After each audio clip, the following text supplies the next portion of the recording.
Nako, rekta na po tayo ngayon. Nako, ito pangarap ni Soto. Mukhang nawala, no? Nawasak yata ng Korte Suprema, no? Paano ba naman kasi ang sabi dito, ang impeachment ngayon ay isa ng imposibleng pangarap. Ikaw lang, pati yung mga tao naniniwala na sinasabi nila ang mga Duterte daw ay walang pakinabang. Sir, ito lang yan ha, prangkahan tayo ha, prangkahan tayo ha.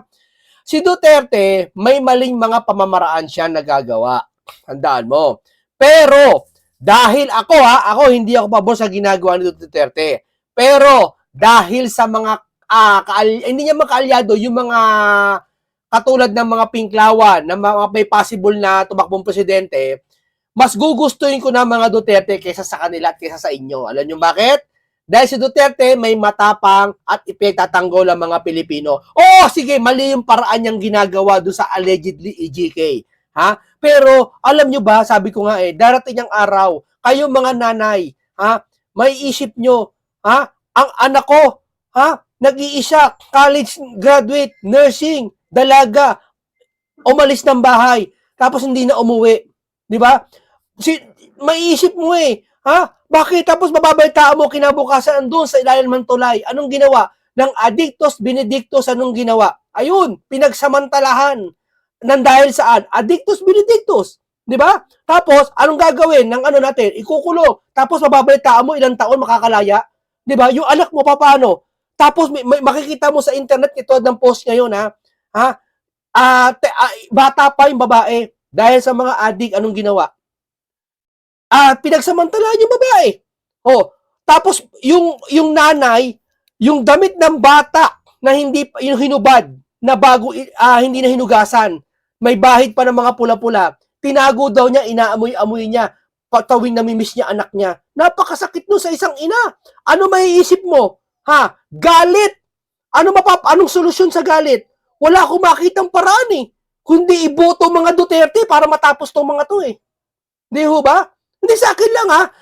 Pasensya na kayo. Mali yung pamamaraan ni Duterte pero minsan kumakapit na lang sambayan ng Pilipino. Maibsan lang yung mga nangyayari. Katulad ng kwento ko nga sa inyo, di ba? Yung kwento ko sa inyo, yung nanay umiiyak dahil ang bata ng anak niya lumabas lang na wala dahil tinangay ng mga adik. Pinagsamantalahan, tinapon doon sa river. Ha? Wala kang maibang maiganti. Ha? Ano may gaganti mo? Ha? Wala ka may gaganti. Anong igaganti mo? Ha? Iisipin mo na lang, darating ang panahon, ha? May isang mama o isang presidenteng tatayo para ipagtanggol kami. Ipagtanggol yung kung ano yung kung saan kami naaapi. Okay lang yung gutom, kayang tiisin Okay lang yung kahirapan, kayang resolbahin Okay lang yung mga iba pa dyan, kayang solusyonan Pero, yung anak mo, sabi ko nga sa inyo, yan na naman pinakapunto Tapos, dahil sa Addictus Benedictus, gagawin mong santo ngayon? Gagawin mo na museum? Ano ba naman yan? Wala kang maiganti. Ikukulong yung mama. After mga ilang taon, makakalaya. Pag mayaman, makakalaya. May pera yung kamag-anak, makakalaya. Minsan, iisipin mo na lang, tama pala si Duterte. Iisipin mo mali yung pamamaraan niya, pero no choice No choice. Awang-awa ka doon sa mga nawawalang napagsasamantala. Ano ba kasi tama ng mga yan? Ha? Ang tama ng mga yan, pag kulang na sila. Ha? Ako ito 2009, tito ko gumagamit. Ha? Nakulong yun. Hindi ako pabor doon Ang tama niyan, pag ano ka na, tamang ano ka, naghahanap ka ng alam mo na. Alam mo na, ayoko sabihin talagang bibiktimahin mo yung mga dalaga, yung mga babae, yung mga bata, bibiktimahin mo. Oo. Yan ang tama niyan. Ano solusyon nyo dyan? Gawa ng museum? Pag sila ay yung mga adictos na agrabyado? Diyos ko po, ano ibig kong sabihin sa kwentong to? Ano ibig kong sabihin? Tapos sabihin mo, pangarap na lang, posibleng pangarap na lang ang impeachment? Wow! Ang sama sa dibdib namin, sir, yung sinasabi mo. Sabihin mo na lang, ayaw mo kay Sarah. Pero sabihin mo, dadamay mo pa yung mga Pilipino, ang impeachment ngayon ay isa ng imposibleng pangarap. Kasi yung salita mo parang in general Parang sasabi mo, nakakatangay ka Hindi ho ba? Parang gano'n ang labas sa amin yan eh. Hindi, ikaw na lang po yan, sir. Ikaw na lang po yan. Di ba? Pangarap. Yung pangarap nyo na winasak ng Korte Suprema, ay problema na po yun. Kasi si Sara, binasura ata yung impeachment niya. Binasura ng Korte Suprema. Oh. Basahin niya natin muna to, mga kababayan natin. Basahin natin to. Ito real talk yung sinabi ko real talk yun. Pero tsorya ko lang. Panaginip ko lang. Pero real talk wala ka ibang nanaisin. Oo, alam natin na ipagpasa Diyos na lang yung mga kaisa-isa mong anak, dalaga, pinag-graduate mo, na wala, hindi na umuwi, na biktima ng mga addictus benedictus. Yung galit mo, hindi maibsan, kulang, hindi sapat na makulong siya. Alam mo yun? Minsan niya hindi sapat na mawala siya eh. Hindi mo kayang palitan yung para lang doon sa isang tao na walang kakwenta-kwenta doon sa anak mong pinag-aral mo. 'Di ba? Nasayang yung buhay mo. Nasayang yung buhay ng anak mo, buhay mo, pinag-aral mo, lahat nasayang sa iyo, kaisa-isa mong anak. Anong iniisip mo? Sana magkaroon ng isang presidente na tatapos sa mga to. Ayun na nga dumating na si Duterte. 'Di ba? Yun ang kaya nanalo si Duterte, yun ang iniisip ng Pilipino eh. Panagpos sa kanila eh.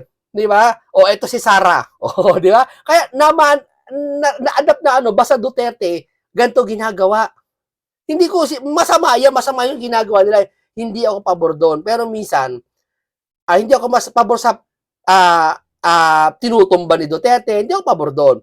Pero minsan yung takot na lang kriminal, makabawi ka man lang. Sa takot natin din takot nila sa mga Duterte. Kuha nyo. Di ba? Oh. Ito, pangarap ni Tito Soto, winasak ang Korte Suprema. Ang impeachment niya na isa ng imposibleng pangarap. Tahasak ipinahayag ni Senate President Tito Soto na ang impeachment sa bansa ay tila naging imposible dream matapos pagtibayin ng Korte Suprema ang desisyon. Nagdeklarang labag sa konstitusyon ang article impeachment labang kay VP Sara Duterte. Kunwari lang yan. Alam nyo, pinapasabit niya lang yung tao. Alam naman niya sa February 6, pwede pa maghain ng impeachment eh. Ito kasi, ang unang impeachment, ito yung hinain ng unang impeachment, alam ko, noong Hulyo 2025 yata. Binasura na. Ngayon, may bago naman. Kaya siguro, kunwari, pangarap na lang. Para kunwari, yung mga DDS, kunwari, tuwan-tuwa, tapos February 6, i-impeach nila. So, luma na yan, sir. Huwag ka nang ganyan, sir. Sir, pero pag nanalo si Sara, sir, sana huwag kang bumaliktad. Yun lang yun.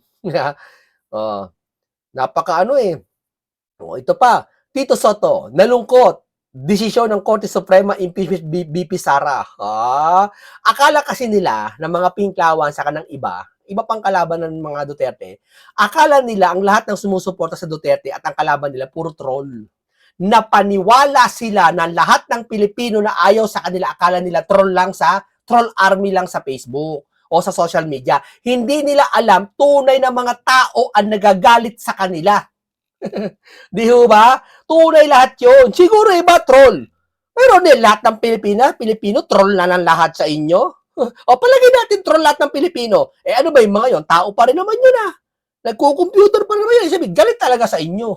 O sabihin nyo lahat, control, pero damdamin ng pinag-uusapan dito, ayaw sa mga pinklawan. Siguro maraming mga, natatangay naman ng mga pinklawan, yung mga yung mga, sabi nga ni Isko dati, mga mata pobre, edukado ko, no? Sabi, di ba? Mga edukado, yung mga lalambot-lambot, yan ang gusto, yan ang mga gusto ng mga pinklawan, no? Dati edad 90s, pag may pumutok, boom, alerto lahat, tapang ng kabataan. Tatapang namin, lahat. Yung mga batang 90s dyan, tatapang lahat, Ngayon, iba na henerasyon. Pag may pumalampag lang, boom, ay, ano ba yan? Di ba? Ang lalambot. Di ba? Hindi ko inaano yung pagiging, yung, gender, hindi ko inaano yung gender. Yung tapang baga ang pinag-uusapan dito. 'Di ba? Lalaki nga siya pero duduwag-duwag na, ano ba 'yun? 'Di ba? Yan ang mga boboto diyan sa mga pinklawan. Yung mga ganyan. 'Di ba? Yung mga basta balutot ang katwiran. 'Di ba? Na mas gugustuhin nila yung balutot ang katwiran. Naku, nalungkot daw. Eto na, dumako na po tayo dito Ah, saan pa, ano, teka. Hanapin ko ha. Sandali lang. Alam nyo kasi mga kaibigan, teka lang ha, hanapin ko dito. Alam nyo kasi mga kaibigan, sandali lang ha, sandali lang po. Okay, hahanapin ko dito sa aking file. Okay. Yan ang ano nila eh. O ngayon, si Senator Dante Marcoleta, gustong-gusto po yung ano, gustong-gusto po yung mga temporary kasi di ba may mga ano po IC ngayon nakaupo sa gabinete ni Marcos Jr. na kung saan gustong-gusto ni Senator Marcoleta, tinatanong niya bakit ayon ay temporary lang, hindi ba pwede permanent? May mga tumututulo naman sa comment section na bakit daw pinapakilaman ni Senator Marcoleta yon. Siyempre, mga kababayan, ano mas maganda? Yung temporary ka lang dun sa ginagawa mo, na hindi mo alam, OIC ka lang dun, Tapos, pero ano ka na, nalilito taong bayan eh. Di ba? Sandali. Ito na. Okay. Nakukuha niyo yung point ko, tinututulan ni Senator Marcoleta yung mga OIC na kung saan, eto, pakinggan niya natin to, sandali. Dali lang, isang minuto lang. Nawala eh, yun eh. Nawala kanina, hinanda ko na, nawala eh. Nabura eh. Okay, ito, panoorin natin si Senator Rodante Marcoleta. Talagang alam mo talagang malalaman mo talaga kung may matalino eh. Dapat talaga abogado ka talaga eh. Hindi naman porket ano ka, kailangan sa senador, abogado ka na. Pero iba talaga advantage na pagiging abogado. O, panoorin natin. Ano po ba ang difference ng full-time secretary and an acting secretary?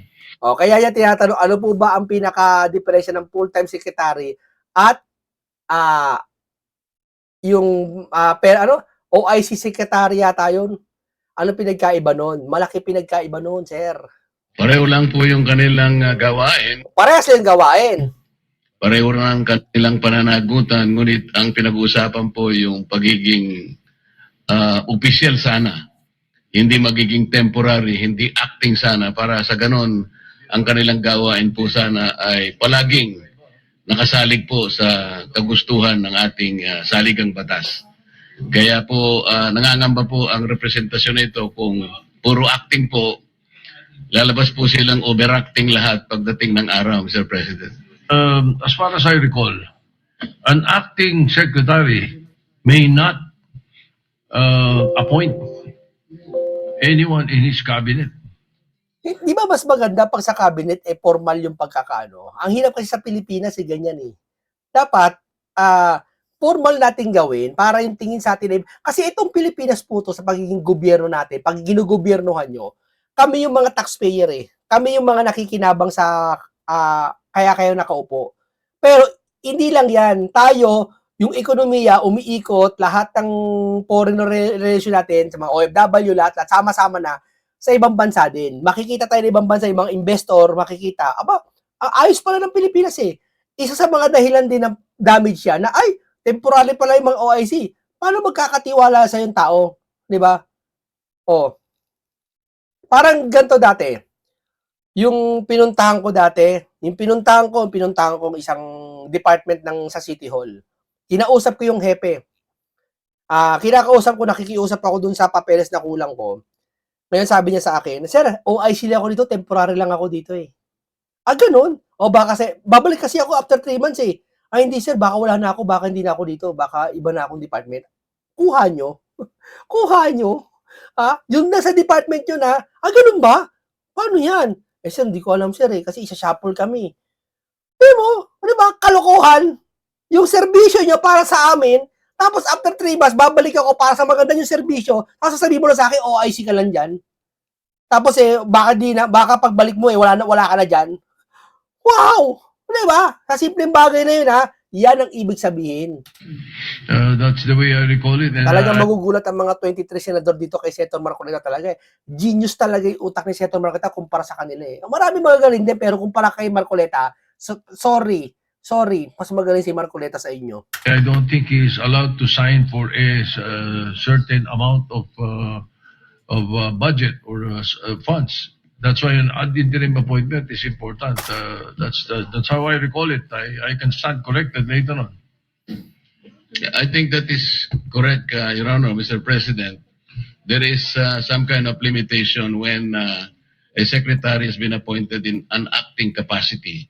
There are several conditions that attach to it, and sometimes he cannot perform some of the things that are within his jurisdiction. Thank you, Mr. President. Mr. President, I rise today to raise a constitutional alarm. We are witnessing an unusual situation in our bureaucracy today. At a time when local unrest and tumultuous global headwinds threaten the well-being of our kababayans, a growing number of crucial government agencies are being led not by duly confirmed cabinet secretaries, but by officials merely serving in an acting capacity. And this brings us to a disturbing reality in our bureaucracy today. Mr. President, what is at stake is not merely the reputation of individuals, but the integrity of our public institutions. As we speak, several key government agencies are being run by acting secretaries, officials who wield immense power, control billion-peso budgets, and approve critical infrastructure projects, yet have not undergone confirmation. These agencies include 1, Office of the Executive Secretary, Department of Finance, Department of Public Works and Highways, number 4, Department of Justice, number 5, Department of Budget and Management, 6, Department of Environment and Natural Resources, 7, Department of Transportation, and the last, the Presidential Communications Office. Hindi ito mga maliliit o mga basta-basta ng ahensya, Mr. President. These are core institutions of our government. They control our money. They enforce our laws. They build our infrastructure. They defend sovereignty. They speak for the President and the Republic. They are alter egos of the President. Nevertheless, they are run by officials whose appointments or nominations have never been submitted to the Commission on Appointments for confirmation. Why does this matter, Mr. President? Because the Constitution did not leave this to discretion. Section 16, Article 7 of the 1987 Constitution provides, and I quote, "The President shall nominate and with the consent of the Commission on Appointments appoint the heads of the executive departments, ambassadors, other public ministers and consuls or officers of the armed forces from rank of colonel or naval captain, and other officers whose appointments are vested in him in this Constitution." The Constitution is very clear, Mr. President. It compels the President to nominate or appoint heads of executive departments, among others, and submit their appointments to the CA. The word "shall" makes it mandatory, not optional, restrictive, not permissive. Yet this constitutional command is being defied. Let me be precise, Mr. President. There is nothing inherently illegal about an acting secretary. The law allows it. The continuity of the government demands it, but what is dangerous is when acting becomes permanent by design. Our acting secretaries have been running major cabinet departments for months on end. Some for 2 or 4 months now, and one for over half a year. And up to this day, Mr. President, none of their appointment letters have been transmitted to the CA. Needless to say, the delay is not on the part of the CA. We cannot confirm what is never submitted. If Malacanang does not transmit the appointments, the Constitutional Commission is made powerless. Under the rules of the Civil Service Commission, Enacting capacity entails not only the exercise of the ministerial functions attached to the position, but also the exercise of discretion since the person designated is deemed to be incumbent of the position. They can issue policies, approve projects, sign contracts, and approve expenditure of public funds. They wield all the authority of permanent secretaries while evading constitutional scrutiny and consent. Mr. President, the Constitution envisioned a system of checks and balances, not convenience and circumvention. The Commission on Appointments was precisely restored under the 1987 Constitution to prevent the danger of allowing key positions to be filled without scrutiny, accountability, or constitutional restraint. We need to ensure that those entrusted with immense power are fit, competent, and worthy of public trust. Thus, the rigorous deliberations conducted by the Commission, and when the executive repeatedly relies on acting appointments, it weakens that constitutional safeguard and sends the wrong signal to the bureaucracy. Why the key cabinet members allowed to exercise full powers of their offices while never being presented before the CA for scrutiny? There can be many reasons, Mr. President. But one fact cannot be denied. This allows the executive to effectively create de facto permanent secretaries. This turns temporary designations into a tool of permanent power. Unfortunately, this kind of circumvention is nothing new. This representation has also previously noted and brought into attention the non-confirmation of the chairperson and board members of the Basis Convention Development Authority or BCDA, which is a direct defiance of Republic Act number 7227 or the law that created the BCDA. This, alongside the continuing non-submission of appointments or nominations of officials serving in acting capacity to the CA, clearly undermines the constitutional mandate imposed upon by the Constitution. If the President has confidence in these officials, their appointments should have been sent to the CA promptly. Let us not allow the Republic to be ruled by officials who hold power without constitutional legitimacy, Mr. President. Because when appointments are withheld, the constitutional safeguard is effectively destroyed. Make no mistake, this call fully respects the separation of powers. But even more than that, Mr. President, this affirms our constitutional duty to check and balance power so that no branch, no office, and no official stands above the law. Let us remember, when leadership is temporary, responsibility becomes temporary. Tama. And when responsibility is temporary, Tama. Oo. Ito, basahin mo natin to. Palusutin mo natin to. Oh. Hindi sapat ang acting sa taong bayan. Oh. Kinwestiyon ni Senator Dante Marcoleta ang 8 acting cabinet secretaries ng Pangulong Ferdinand Marcos Jr. Hanggang ngayon ay hindi pa nakakumpirma na komisyon ng appointments. Binigyan din nito na hindi sapat ang pansamantalang pamumuno dahil ang pananagutan hindi pwedeng acting lamang.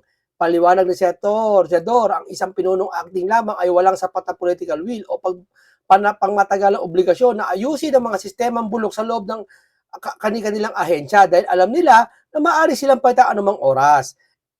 But dinati ko si Marcoleta ay puro paperwork excuses sa tanggap ng, alam mo, kahit sa matinong pag-issue, may kumukontra na naman dyan. Ayaw, ano ba yan? Parehas na naman yun. Hindi parehas yun. Lacson, hindi rin parehas yun, ha? Baka katwira mo, parehas yan, ha? Hindi parehas yan. Ha? Iba yung talagang permanent ka dun sa, parang pilosopo, na ganito pilosopo, nauso yung setang diskarte o diploma. Aba? Diskarte o diploma? Parehas mahalaga yan. Oo, diskarte, diploma. Pero kung sa pinagmamalaki ng iba, ay diskarte ako, wala akong diploma, pero ito, may pera ako, mayaman ako, diploma. Nakachamba ka lang sa buhay. Diba? Pinagpala ka lang, di ba? Ganyan talaga. Diskarte ka, masipag ka, syempre, lahat. Pero kung totoo man, ang kasipagan at diskarte ay nakapagpapa-asenso sa buhay, di sana marami ng asensado. dahil marami may diskarte at marami pang mas masipag kaysa sa'yo. Di ba? Ang pagpapala kasi walang nagmumula sa kagalingan mo. Nagmumula yan sa Panginoon, syempre. Di ba? Hindi lahat ng, ay, masipag ako, mayaman ako. Hindi. Kaya nga may pilosopo natin, di ba? Diskarte o diploma. Para sa akin, parehas mahalaga yak. Pero lamang kapag may diploma ka. Iba kasi yung sa pag, ano mo sa sarili mo Yung, uy, graduate ako, may diploma ako. Iba yun yung taas mo sa sarili mo, iba yun. Alam mo, hindi mo niloloko sarili mo, graduate ka, may diploma ka. Yung pagkakilala mo sa sarili mo, yun ang magdadala sa'yo sa tagumpay. O sabihin mo, hindi ka graduate. Ay, paano kaya to? Hindi ako graduate, nahihiya ka Hindi ako graduate. Kahit alam mong peki diploma mo, alam ba, nahihiya ka Kasi, peki ka Pero kung totoo, taas no ka. Uy, graduate ako. Graduate ako, ano kayo? Ha? Eto ako. Magagampanan ko yung dapat sa akin. Nurse ako. IT ako, doktor ako. Hoy, graduate ako. Taas no ka. Alam mo, taas no ka. Kasi doon ka sa 40 mo. Ano ibig ko sabihin? Ba't ko sinasabi to? Ha? Yung mga acting na yan, gobyerno pinangangasiwaan mo, taong bayang makikinabang, acting ka lang. Di ba? Di ba mas maganda? Kaya nga binati ko si Senator Marcoleta nakaraan, di ba sa LTO, sila Kanilaw. Ano ba meron sa kanila? May alam ka ba dyan? Nilagay ka dyan? Di ba? Walang pinagkaiba yung construction worker ka, nasa hospital ka. Construction worker ka, payag ka, ikaw manggagamot sa pasyente? Anong alam mo dun? Dapat doktor. Construction ka, kaya mo pangasiwaan yung hospital? Pwede. Kung may kakayahan ka. Pero mas maganda, may malakas ang talagang tsansa mo kung doktor ka rin, pangangasiwa mo hospital. Ganon din dun sa mga ahensya ng gobyerno na dapat 40 mo yon at hindi na kung hindi mo man 40, sige, palagi natin hindi mo man 40, dapat man lang hindi ka acting na doon ka talaga para buo yung desisyon mo. Kaya tulad ng kinento kanina, yung happy na pinuntahan ko, Sir, ma'am, babalik po ako sa'yo after 3 months. Ay, naku, OIC lang ako dito. Baka next month, wala na ako dito.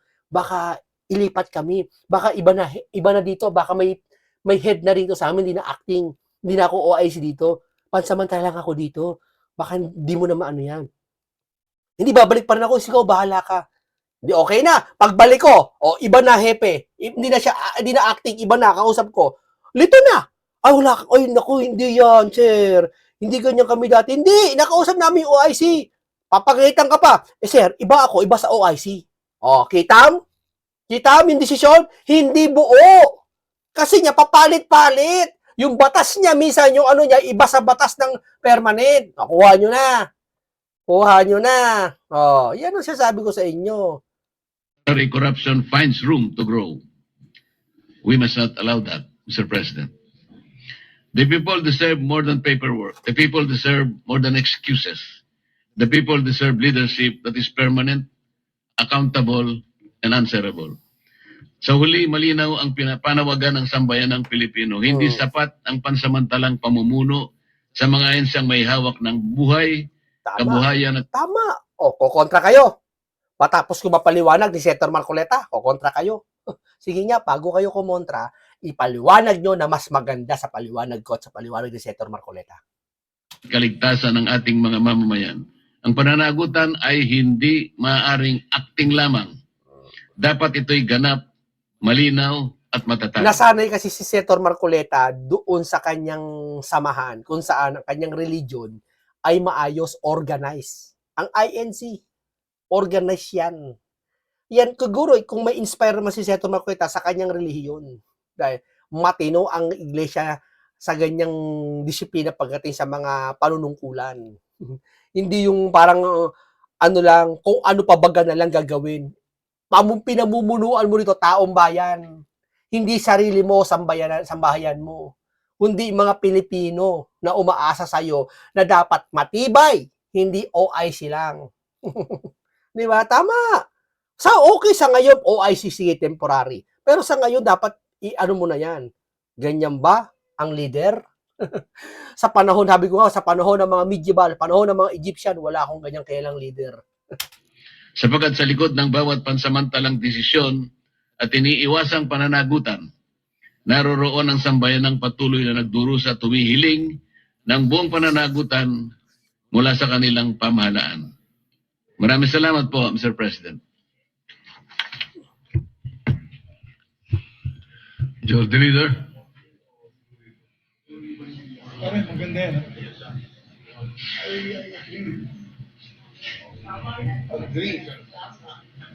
Thank you very much, Mr. President. We'd like to congratulate Senator Rodante Marcoleta for very good points being made. Tama po yan, Mr. President. Yung under our rules in the Commission on Appointments, when a secretary appointee has been bypassed 3 times, then the Commission on Appointments must decide whether to accept him or reject him On the third time. on the 3rd time. However, maganda pong punto pinalabas po ni Senator Marcoleta, sila po in acting capacity. Wala po silang ad interim appointment coming from Malacanang. Therefore, Yes. there's nothing to act on. And Well, just, therefore, Sumipsip na kay Senator Marcoleta dahil magiging ano yan, magiging vice president siya sa 2028.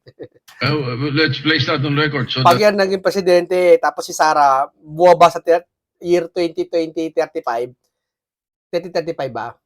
Tama. Magiging presidente yan.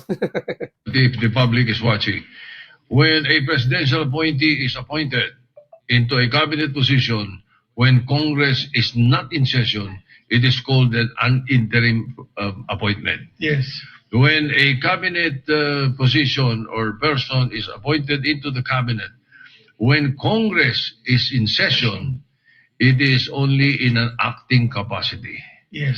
So it is correct, the point being raised by Senator Marcoleta.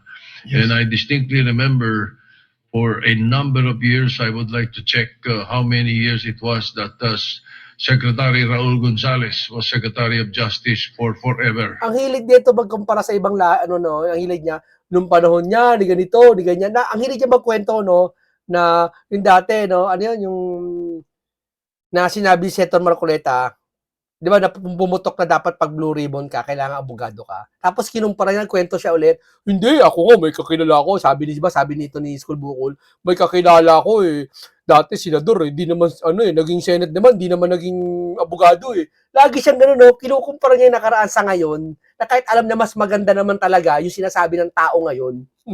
Di ba? But never submitted to the Commission on Appointments. Pinipilit niya yung gusto niya, parang gusto niya silang pakinggan Yes, Huh? Mr. President. Always ad interim. And I think the crafters of the Constitution may try to be sure about the checks and balances of government by having the person or these appointees go through the Commission on Appointments, Mr. President, to look at their background, to look at their fitness for the position. So, Are there any interpellations, maybe I recognize Senator... Senator, the President Pro Temp, Senator Ping Lacson is recognized. Thank you, Mr. President. If the distinguished gentleman from Pampanga and Tarlac will yield to maybe 1 or 2 questions. Yes, Mr. First, President. I'd like to associate myself, because this has been lingering for quite some time, and there's so many session breaks that I remember Secretary Dizon has been. Ano naalala niyo sa kanya pag nakikita niyo siya? Ito to. Ano naalala niyo sa kanya? Ako naalala ko pag nakikita ko. Pag nakikita ko lang siya, naalala ko yung mga flood control issue na hindi matuklasan. Hindi matuklas-tuklasan. Yun lang. Yun na ano ko. Pag nakikita ko siya. Saka si Martin di mapatawag. Oo. Acting secretary. And during a lunch meeting with Secretary Recto, acting Secretary Recto, acting Executive Secretary, I even reminded him, sabi ko sa kanya, Ralph, mag-re-resume na yung session namin. Kailangan humingi na kayo ng ad interim appointment para ma-take up kayo ng Commission on Appointments. Pag inabot kayo ng session, resumption ng session, you will just be nominated. And you cannot perform unless confirmed. So my question, Mr. President, is, in terms of authority and mandate, ano po ba ang difference ng full-time secretary and an acting secretary? Mr. President, Napaliwanag natin kayo na yan, ha? pareho lang po yung kanilang gawain. Pareho lang ang kanilang pananagutan. Ngunit ang pinag-uusapan po yung pagiging official sana. Hindi magiging temporary, hindi acting sana. Para sa ganon, ang kanilang gawain po sana ay palaging nakasalig po sa kagustuhan ng ating saligang batas. Kaya po, nangangamba po ang representasyon nito kung puro acting po, lalabas po silang overacting lahat pagdating na Ayaw ng mga loyalista yan pag narinig si Senator Marcoleta ganyan kahit alam nilang mali. Hindi naman mali although yung acting. I mean pala, hindi formal. Mas maganda kung talagang hindi lang ganyan na temporary lang. araw, Mr. President. In other words, a full-time secretary can perform some long-term policy planning and direction. Siyempre, sabi ko kanina, pag graduate ka, iba yung pakiramdam mo eh. Iba pag siyempre, pag ano ka dyan, pag ikaw na talaga nakatalaga dyan, gagampanan mo na maayos yan. Di ba? Oh. Ikaw ba? Ikaw to, bigyan ko example. Sa apartment mo, ilang taong kayo sa apartment mo? O, palagay natin, no, 6 years kayo. Pwede, matagal-tagal. Eh kung halimbawa sa apartment mo, sir, sa apartment mo, sir, 1 buwan ka lang dyan, ha? May titira na kasi. Ay, ano ba yan, ma'am? 1 buwan lang. Ay, sir, 1 buwan ka lang dyan, sir. Eh, wala eh. Mura na nga lang binigay ko sa'yo eh. 1 buwan ka lang dyan, ha? Naku, sige, sir. Lumipat ka na. 1 buwan ka lang, ha? Usapan natin. Ngayon, gusto mong pagandahin yung, di ba, pag apartment mo, gusto mo may mga display yung ano mo, bahay mo. Di ba? Siyempre, pag ang satisfy eh, lalagyan mo bang display yung bahay mo 1 buwan ka lang? Lalagyan mo display? Lahat ba ng address ng ID mo, i-address mo doon sa apartment mo na 1 buwan lang? Hindi. Kasi 1 buwan ka lang eh. Di ba? Yung kuha mo, hindi permanent eh. Diyan ka lang eh, maiksing panahon ka lang dyan eh. Lahat ng gagawin mo, temporary lang din. Lahat ng kilos mo, limitado. Bakit? 1 buwan lang ako dito eh. Hindi na ako bibili ng rep kasi bahirapan ako magbuhat eh. Saka na, pag nakahanap na ako talaga ng permanent, na talagang doon ako. Long term ako, doon sa apartment ko. Oh, hindi isa. Yung isa naman, bumili ng maraming mga display, mga rep, 1 buwan lang siya. Oh, pinaganda yung apartment niya. Oh, hindi pag alis niya 1 buwan, baklas lahat, pagod ka. Oh, hindi katulad ng isa, 10 taon siya nangungupahan doon na siya nalas nakatiran, bumili siya ng mga rep, na-enjoy niya. Kuha niyo yung punto ko. While an acting secretary, since temporary, short-term lang yung kanyang policy. Yes, Mr. May I President. interject? As far as I recall, an Hindi acting na pinag-isipan yan. secretary may not appoint anyone in his cabinet. That's the way I recall it, and I don't think he's allowed to sign for a certain amount of budget or funds. That's why an ad interim appointment is important. That's how I recall it. I can stand corrected later on. Yeah, I think that is correct, Your Honor, Mr. President. There is some kind of limitation when a secretary has been appointed in an acting capacity.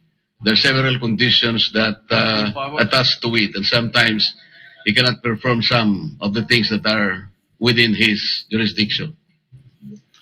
That's why, Mr. President, I'm wondering why Malacanang has not issued ad interim appointments. Because as mentioned by the distinguished gentleman from Tarlac, marami to. DOTR, DPWH, Kahit 1,000 yan. Executive Secretary, Department of Environment and Natural Resources, Department of Budget and acting lang talaga si parang OIC na si Jose Toledo because career.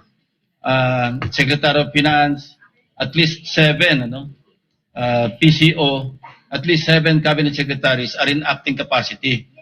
So I wonder why Malacanang, in spite of I've reminded even acting Secretary Vida during the last Blue Ribbon hearing.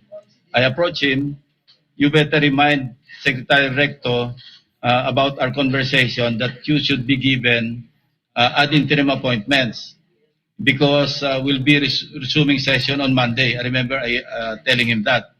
And he said, yes, that's the reason why I'm leaving because I'm having a meeting with the acting Executive Secretary. But even then, wala rin po nangyari. Kasi nag-resume na tayo last Monday and no ad interim appointments were signed by the President. I wonder why this is the case, Mr. President. Do you have would like to venture a guess or You have an information? Your guess is as good as mine, Mr. President.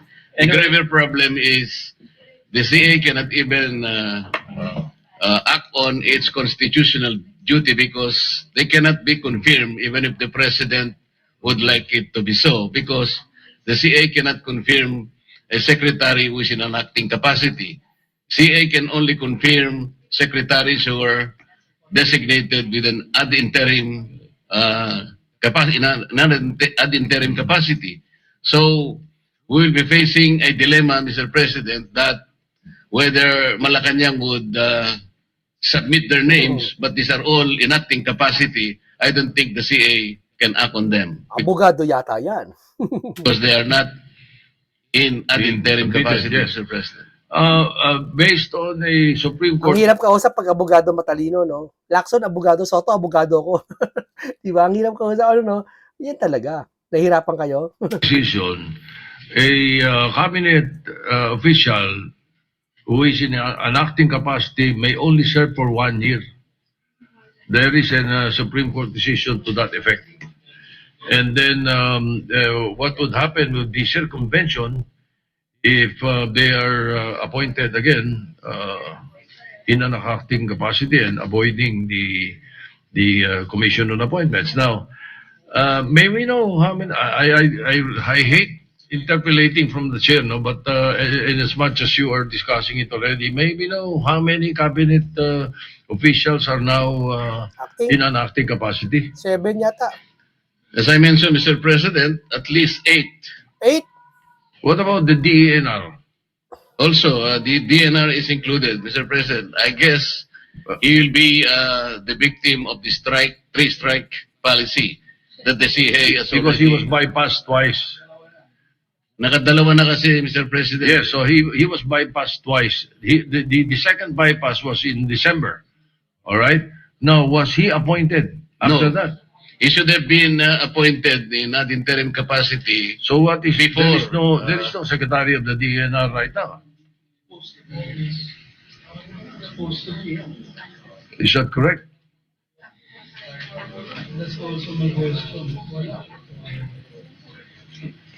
Senator Turbo, with the permission of Senator Lacson and Senator Margoleta. Yes, Mr. President, di po ba na dumana sa CA sila Secretary Lutilla, Secretary Ralph Recto?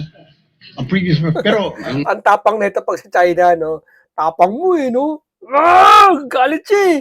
Pag sa flood control, tahimik ka. Di ba? Totoo. Oh, anong klaseng tahimik? Hindi kasi kami nasanay, sir. Ang tapang mo kasi talaga kasi pag sa media eh. Dati sa radyo ka, tapang mo eh. Pag sa flood control cell, iba. Iba. Nung, so kailangan bang bumalik ulit sila sa CA dahil Yes, ibang they agency were not approved, yet they were not rejected. They were merely bypassed. Therefore, they may be appointed again. I don't know if he was appointed. If he was appointed after What- December, what then is, it's an interim appointment. What are the rules, Mr. President? So we have to clarify this. Yeah, Mr. President, I think to clarify the point made by the good gentleman from Palawan in the Philippines is that they had already gone to the CA, but that was for their previous appointments as I believe Secretary, Secretary Lutilla was for Department of Energy and Secretary Ralph Recto. Ralph Recto, yes, already got confirmed as finance, but not yet as executive secretary. Secretary Vince Dizon was approved in DOTR, but not as the PWH.